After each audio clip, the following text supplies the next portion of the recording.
for this example, x plus y to the fifth, guys. So x plus y to the fifth. Again, basically by knowing the binomial theorem, let's just talk about the exponents first, because I think that's the easiest one most students understand. They know that the first term is always going to be to the same power as your expansion. The second term starts at 0. And then the first term descends.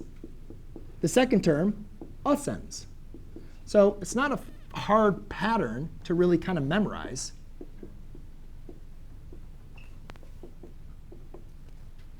But the problem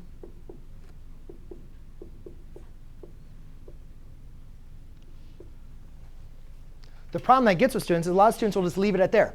They'll forget about the coefficients. Because again, do we have coefficients here? Yes. Yes, we have to include coefficients. Because here's the problem, guys.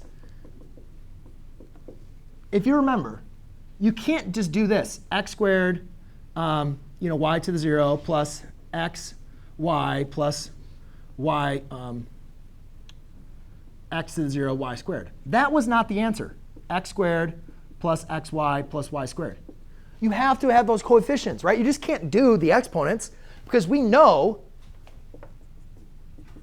that the answer from what you guys wrote down, which I already showed you, was 2xy plus y squared. Right? Where did that 2 come from? That 2 came from doing what? Combining like terms. Right? If you were to multiply this out, you're going to be combining all those like terms. That's what Pascal's triangle is telling us, that by the combination of like terms, you're going to get coefficients. So we got to know then, well, all right, well, what are the coefficients then? If we know the coefficients, then let's go and write them out. So again, we're to the fifth power. You can always start the Pascal's triangle with what I like to call the 1's triangle. And then obviously, we're just going to be adding those terms. 1 plus 2 is 3. 2 plus 1 is 3. And you can just kind of follow that pattern. And if you forget which row you're on, you're like, OK, I can do the pattern. I like this pattern. But crap, which row am I on? Remember, the second term is always the same as the power of your expansion. Right?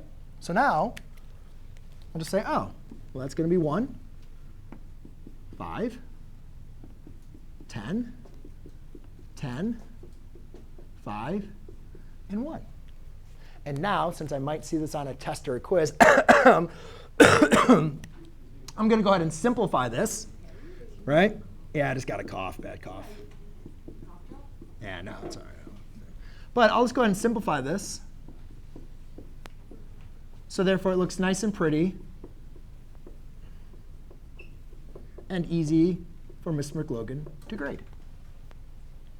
There you go. Yes? How do we know